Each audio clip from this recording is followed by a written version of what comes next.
Thank you italki for sponsoring this video.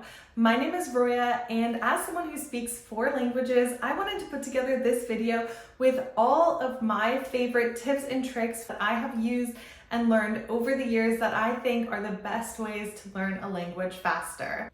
But before we get into it, if you do like this kind of video, please don't forget to like and subscribe and let me know any of your other thoughts or feedback in the comments.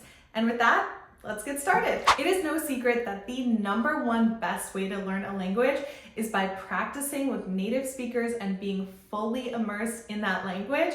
And while I do want to talk about that because I also think there are strategies and ways that you should think about learning a language when you're doing immersion, I'm going to save that for the end because I recognize that while that is so important, it's not realistic for most people to just pack up their lives and move to another country just because they want to learn another language. So I'm going to start by going through all of my favorite tips and tricks for language learning that don't require you picking up your life and moving halfway across the world. But if that is something that you're planning on doing, please stick around until the end of the video because I do have some tips and tricks that I think are really important for making the most out of your immersion experience as well. Okay, so the first thing that I want to talk about is watching movies and TV shows in your target language. While I'm sure I'm not the first person you've ever heard talk about that, I have some really specific advice for the best ways to watch movies and TV shows in order to learn the language that you want to learn faster. When picking a movie or TV show, it's really important to try to match that movie or TV show with the level that you are currently speaking. So for example, if you are just starting out in your language learning journey, I highly recommend watching children's shows because children's shows and cartoons, like maybe even Disney movies, they're going to have simplified grammar, simplified language, and simplified vocabulary. So it's going to be a lot easier to follow along and actually be watching and understanding what you're hearing as you watch. And once you've advanced past the beginner level, I really recommend focusing on movies and TV shows where the main characters are about the same age as you that are set in the current moment. This is because in the classroom, a lot of times what we learn is the really formal vocabulary, and it doesn't really match up with how people speak on a day-to-day basis.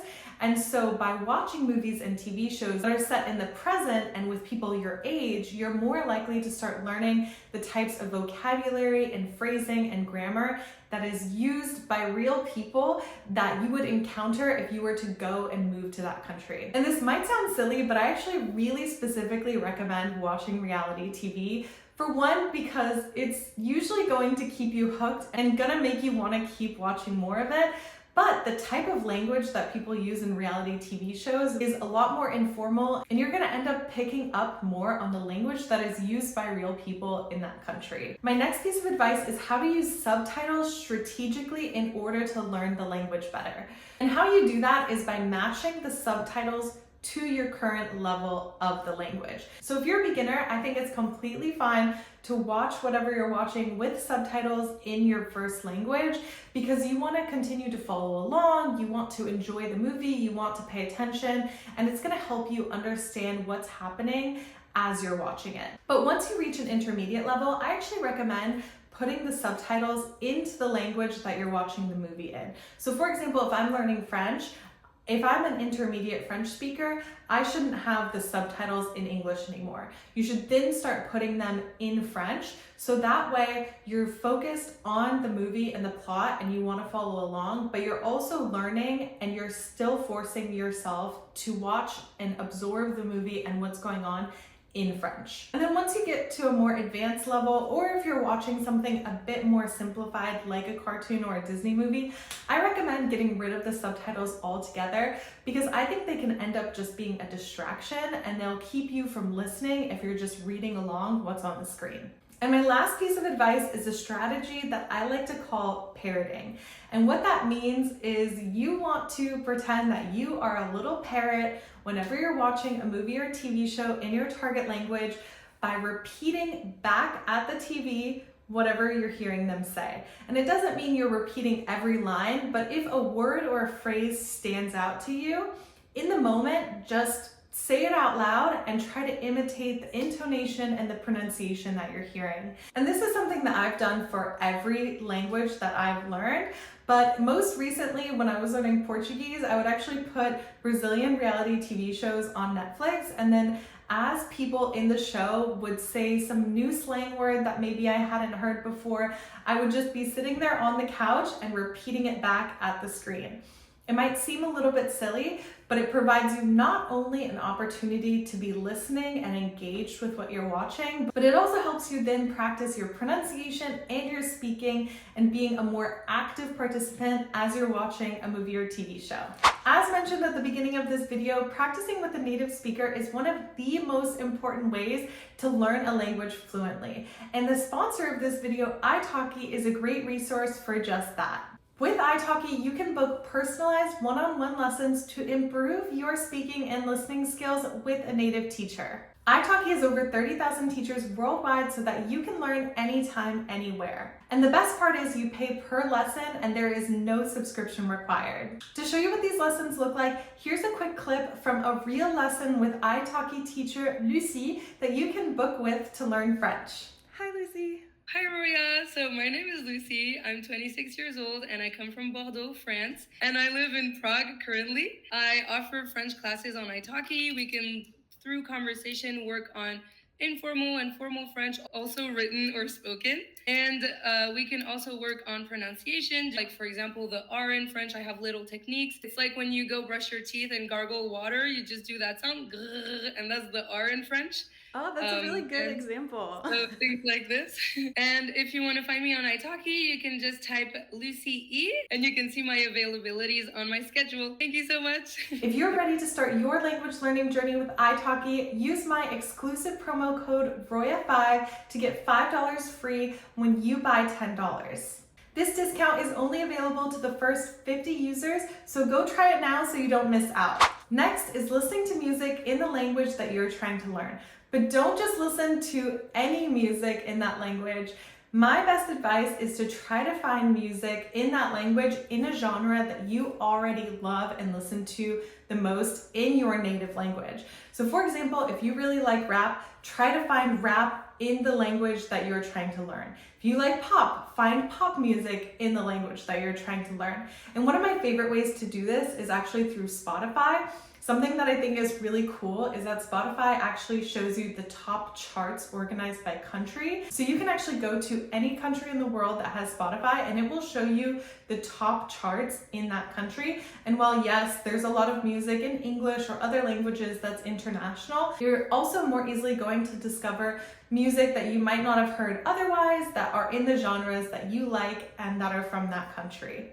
And then once you find songs that you love so much that you could just play them on repeat, I want you to create a playlist that you're going to want to listen to so much that you will learn all of the words to all of the songs. This is something that I did when I lived in Spain that really helped me learn Spanish.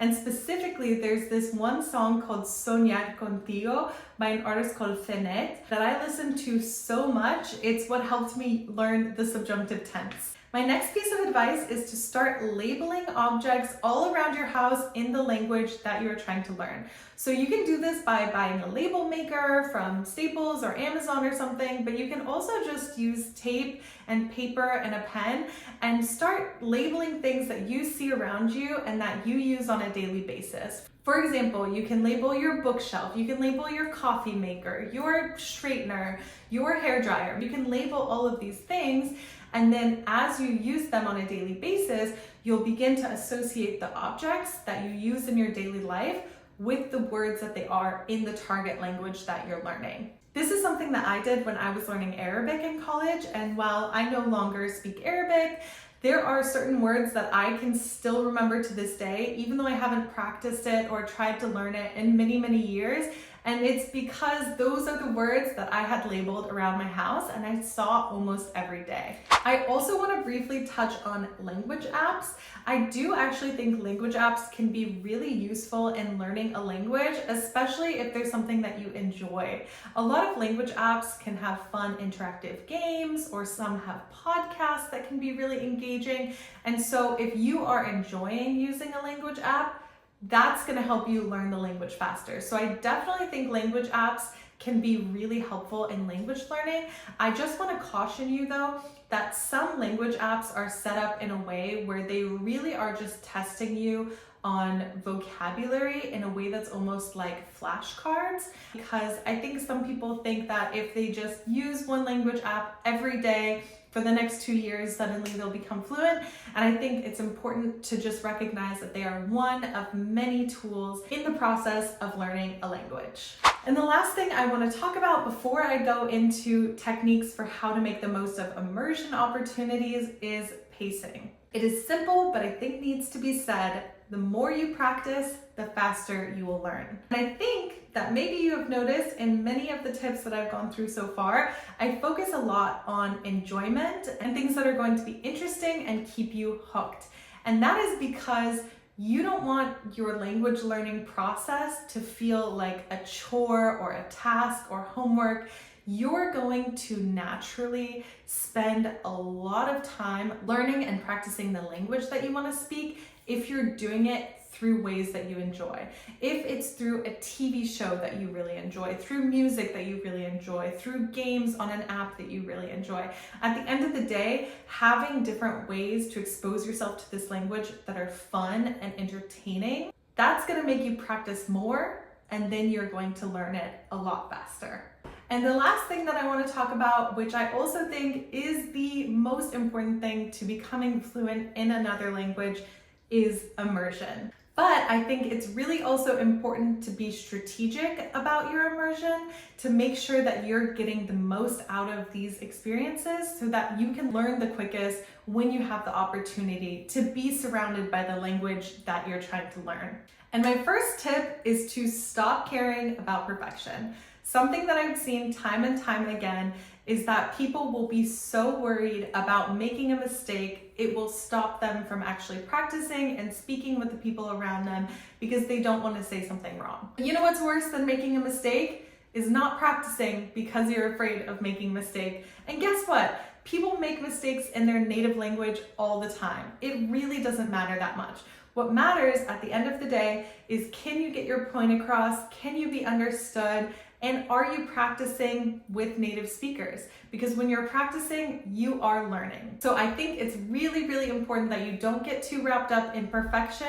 Of course, you want to say things correctly, but don't let that stop you from actually practicing with people. My next tip is to focus on describing instead of translating. And what I mean by that is, when you are practicing the language that you are learning, you're going to come across words that either you never learned or that you just cannot remember for the life of you in the moment. But instead of stopping the flow of the conversation to try to look them up on your phone or in a translation app, what I want you to do instead is try to describe the word that you can't remember or that you haven't learned yet. So an example of this is the word sunrise. For example, you might not know the word for sunrise, but you probably know the word for sun and morning and going up or moving up. And so instead of stopping to look up what is the word for sunrise, what you can do is say, oh, you know, when the sun goes up in the morning, and then the person that you're speaking with either understood what you said and you can continue the conversation, or they might even tell you the word and then you've learned the word and you're learning from the person that you're speaking with. One of the reasons why I like this technique is not only does it allow the flow of the conversation to continue and for you to continue practicing, but I also think it helps put your brain into this mode where you're not always stopping to try to translate a word to another. And instead, it's getting you to describe things and think in the language that you're trying to learn. And finally, I think the biggest mistake that I see people make when they go to live abroad, whether with the study abroad program or as an expat, is by not actually practicing and speaking the language, even though they're surrounded by the language in that country. And so what I mean by that is, when I lived in France and Spain, I met many exchange students who went to study for a semester or for a year, and by the end of their program, they still couldn't speak the language. These same students were often just spending time with other study abroad students, they were speaking English, and they weren't actually using the opportunities around them to speak the language that they're trying to learn. Which on one hand, I completely understand, because when you're far from home, surrounded by a language that you don't really understand very well yet, it is really easy and comforting and normal to want to speak your native language with people who are from the same country as you, but it can also become a detriment to your language learning. And so, for example, when I lived in Spain, a lot of the people that I was surrounded with were not Spanish. I did have Spanish friends, but I was around a lot of foreigners. So even though I was surrounded by a lot of non-native Spanish speakers, a lot of times the people I was with, we would still make the effort to communicate to each other in Spanish. For example, one of my closest friends in Spain was actually German, and even though English was the language that we both spoke strongest, we would force ourselves to only communicate in Spanish. Even if at times it was really broken, accented Spanish, we would do our best to use as many opportunities to not fall back into English as possible. And at the end of the day, I think that helped both of us learn the language a lot faster. So what that all boils down to is, just because you're in the country and you're surrounded by native speakers of the language, you won't just accidentally pick it up. It's still on you to make the active effort to take those opportunities to speak with people in that language, to push yourself outside of your comfort zone and just get comfortable with being uncomfortable, get comfortable with not always knowing the right words to say in the moment. And when you can push through those moments, that's how you gain fluency, and that's how you make the most out of your immersion experience. So there you have it. Those are all of my favorite tips for how to learn any language faster. I'd love to know what you think below in the comments, or if maybe there are some techniques that you've used in the past that I didn't mention today. I'd love to learn from you guys as well. And of course, if you have any requests for future videos, I'm happy to take those too. And don't forget to like and subscribe if you haven't already. Have a great day and good luck with your language learning journey.